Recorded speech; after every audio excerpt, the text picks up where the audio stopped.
నమస్తే గురుగారు. నమస్కారం. గురుగారు, 2024 మార్చి నెలలోని ద్వాదశ రాశుల్లో వివిధ రాశుల వారికి ఏ విధంగా ఉందో మనం తెలుసుకుందామండి.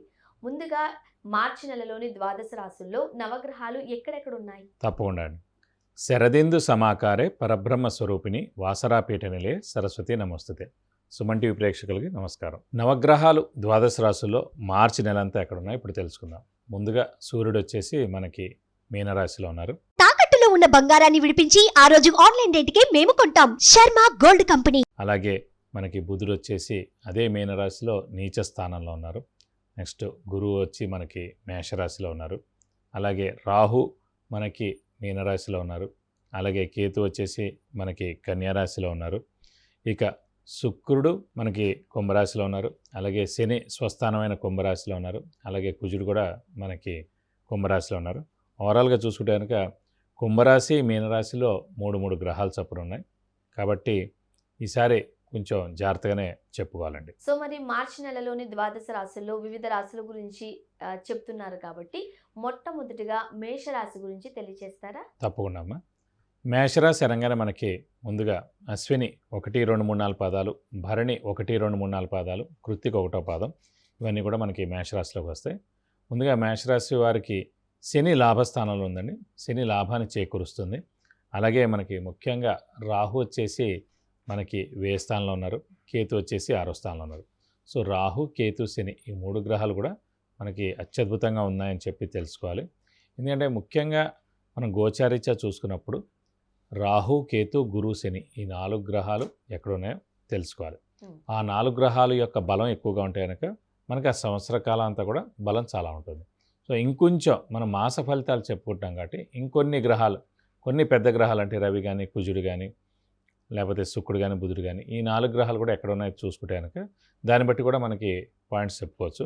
సో ముఖ్యంగా మనకి రవి వచ్చేసి వ్యయ స్థానంలో ఉండిపోయాడండి. సో రవి చాలా ఇంపార్టెంట్ గ్రహం. ఎందుకంటే మేషరాశికి పంచమాధిపతి అయ్యాడు. పంచమాధిపతి అంటే క్రియేటివిటీ, ఇంటెలిజెన్స్, లాజిక్. అలాగే ముఖ్యంగా పూర్వజన్మ పుణ్యం అని కూడా చూసుకోవాలంటే కూడా మనకి పంచమ స్థానాన్ని కూడా చూసుకోవాలి. అలాగే పిల్లల స్థానాధిపతి కూడా పంచమ స్థానం అయిందన్నమాట. కాబట్టి అలాంటి పంచమ స్థానాధిపతి అయిన రవి వ్యయ స్థానంలో ఉన్నందుకు కొంచెం మిశ్రమంగా ఉంటుందండి రవి ఇచ్చే ఫలితాలు. అంటే ఫర్ ఎగ్జాంపుల్ గవర్నమెంట్ ఉద్యోగంలో ఎవరైనా ఉన్నారనుకోండి, ప్రభుత్వ ఉద్యోగంలో, ప్రభుత్వ ఉద్యోగానికి మెయిన్గా కావాల్సిన గ్రహం వచ్చేసి రవి.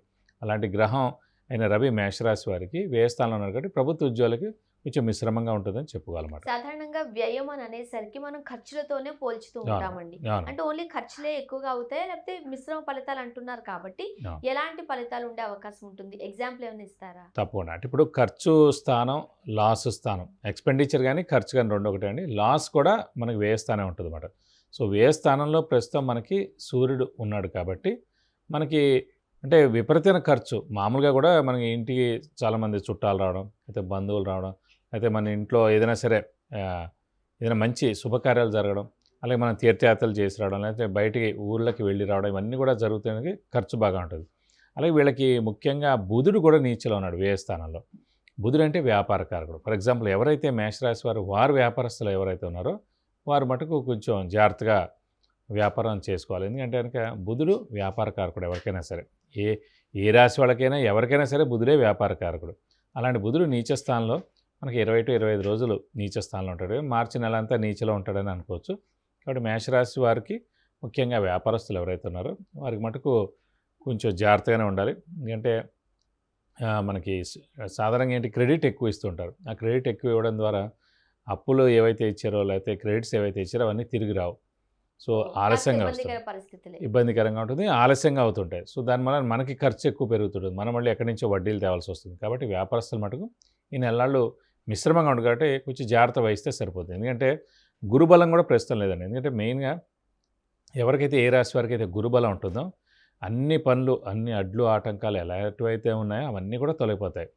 కానీ ఇప్పుడు ప్రస్తుతం మేషరాశి వారికి గురుబలం లేదు కాబట్టి ఈ ఒక్క నెల లేదు. మళ్ళీ ఏప్రిల్ నుంచి మనకి గురుబలం కూడా స్టార్ట్ అవుతుంది కాబట్టి ఈ ఒక్క నెల గురుబలం తక్కువగా ఉంది కాబట్టి గురు ధనానికి కూడా కారకుడయ్యాడు కాబట్టి ఆర్థికానికి కూడా కారకుడయ్యాడు. ఆల్రెడీ ఇప్పుడు ఖర్చు ఎక్కువగా ఉన్నాయి. ఎందుకంటే ముఖ్యంగా ఎప్పుడు ఎలా చెప్పుకోవాలంటే జ్యోతిషాన్ని మనం జాతకం ఒరిజినల్గా లగ్నం నుంచి లెక్కబెట్టి అన్ని గ్రహాలని చూస్తాం. అలాగే 6, 8, 12 స్థానాల్లో ఎన్ని గ్రహాలు ఎక్కువగా ఉంటాయి కనుక అంత లాసెస్ ఎక్కువగా ఉంటాయని, అంత మీడియం జాతకం అని, అలా అని చెప్పుకోవాలి. కాబట్టి ఇప్పుడు మేషరాశి వారికి అయింది వ్యయ స్థానంలో 3 గ్రహాలు ఉండిపోయాయి. కాబట్టి ఒకటి బుధుడు, ఒకటి రవి, ఒకటి రాహు. అలాగే 6వ స్థానంలో కేతు ఉండిపోయారు. 4 గ్రహాలు మనకి ఇక్కడే ఉండిపోయాయి.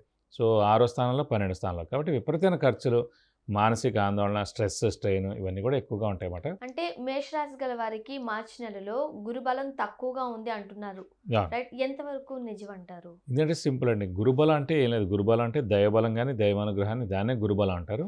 జ్యోతిషపరంగా చూసుకున్నప్పుడు గురువు అనే గ్రహం మనకి దైవబలానికి, దైవానుగ్రహానికి, గురుబలానికి కారకుడు అయ్యాడన్నమాట. అలాంటి గురువు మనకి రాశిలో ఉన్నాడు, మేష రాశిలోనే ఉన్నాడు. గురుబలం అంటే మన రాశి నుంచి 2వ స్థానం, 5వ స్థానం, 7వ స్థానం, 9వ స్థానం, 11వ స్థానాల్లో ఉన్నప్పుడు దాన్ని గురుబలం అంటారు. ఆ గురువు అనే గ్రహం ప్రతి ఏడాది ఒక రాశి నుంచి ఇంకో రాశిలోకి మారడానికి సంవత్సర కాలం పడుతుంది.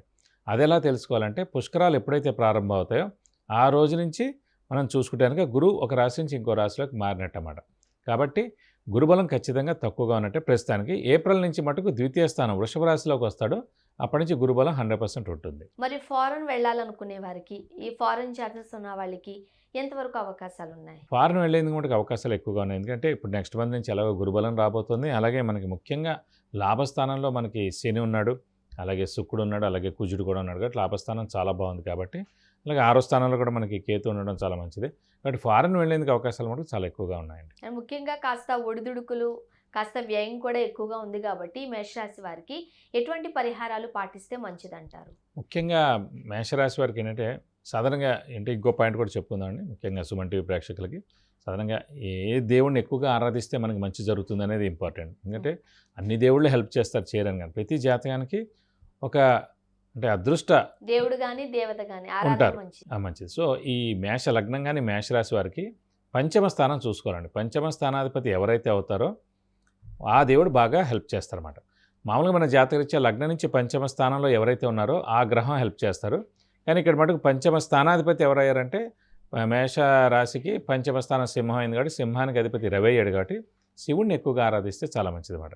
ఇప్పుడు ఆల్రెడీ మనకి వ్యయ స్థానంలో ఇదే పంచమాధిపతి అయిన రవి వ్యయ స్థానంలో ఉన్నాడు. కాబట్టి మనం శివుణ్ణి ఎక్కువగా ఆరాధిస్తే కనుక అన్ని విధాలా మంచి చేకూరుతుంది. సో మనం పరిహారాలు ఏమైనా చేయాలని అనుకుంటే ఎటువంటి పరిహారాలు పాటిస్తే మంచిది? పరిహారాలు ఇప్పుడు మనం చెప్పుకుంటున్నప్పుడు ఏంటంటే ముఖ్యంగా సూర్యుడే మనకి బలం తక్కువగా ఉన్నాడు. కాబట్టి జాతకరీత్యా ప్రస్తుతం గోచారరీత్యా మనం శివుణ్ణి ఎక్కువగా ఆరాధిస్తే చాలా మంచిది. వీలైతే కనుక ప్రతి రోజు శివుడి అష్టోత్తరం చదువుకుంటే మంచిది. అలాగే ప్రతి సోమవారం మనం శివాలయానికి వెళ్ళి ఒక 41 ప్రదక్షిణాలు చేస్తే కనుక చాలా మంచిది. ఎందుకంటే ఈ ఒక్క నెలలు మీరు కష్టపడ్డారంటే ఏప్రిల్ నుంచి ఎలాగో మనకి గురుబలం స్టార్ట్ అవబోతుంది. అలాగే కొత్త సంవత్సరం ఉగాది కూడా స్టార్ట్ అవబోతుంది. కాబట్టి మేషరాశి వరకు అన్ని విధాలా బాగానే ఉంటుందని చెప్పుకోవాలి. ఆర్థికంగా కాస్త ఇబ్బందులు పడుతున్నారు కాబట్టి సో ఇంట్లో కూడా కాస్త ఇబ్బందులే ఉంటూ ఉంటాయి. మరి వాటిని మనము దాటి వేయాలి అని అంటే ఏం చేస్తే మంచిది అంటారు? అంటే సింపుల్ అండి. ఏదైనా సరే ఫైనల్గా రెమెడీ అండి. అంటే ఇప్పుడు ఈ మేషరాశి వరకు ఇంక ఒక్క నెలలోకే ఉన్నారు. కాబట్టి ఎందుకంటే ఏప్రిల్ 22వ తారీఖు వచ్చిందంటే గురువు మేషరాశి నుంచి వృషభ రాశిలోకి మారిపోతారు. ఎప్పుడైతే గురువు అనే గ్రహమే దైవబలానికి, దైవానుగ్రహానికి సంబంధించిన గురుబలం ద్వితీయ స్థానంలోకి వస్తుందో, ద్వితీయ అంటే కుటుంబ స్థానం, నేత్రస్థానం, వాక్స్థానం, ధనస్థానం. సో కుటుంబం బాగుంటుంది, వాక్ బాగుంటుంది, ధనం బాగుంటుంది, నేత్రం అంటే కళ్ళు ప్లస్ ఆరోగ్యం కూడా బాగుంటుంది. అన్నీ కూడా గురువు రీత్యా అన్నీ కవర్ అయిపోతాయి ఈ ఒక్క నెలలు. కాబట్టి జస్ట్ మన శివుడిని ఎక్కువగా ఆరాధిస్తే సరిపోద్ది. శివుడు అష్టోత్తరం చదువుకుంటే చాలా మంచిది. అలాగే ప్రతి సోమవారం ఈ నెలల పాటు మటుకు శివాలయానికి వెళ్ళి ప్రతి సోమవారం 41 ప్రదక్షిణాలు చేస్తానికి మీకు అన్ని విధాలా మంచి చేకూరుతుంది. గురువుగారు, మార్చి నెలలోని ద్వాదశ రాశుల్లో మొదటిగా మేషరాశి గురించి తెలియజేశారు. అలానే కొన్ని ఒడిదుడుకులు ఉన్నాయని చెబుతూ ఉన్నారు. వాటికి చక్కటి పరిష్కార మార్గాలు కూడా సూచించారు.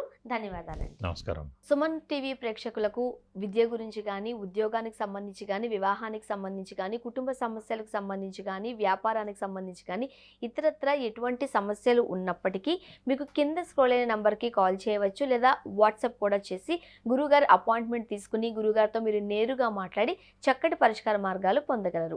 ధన్యవాదాలు.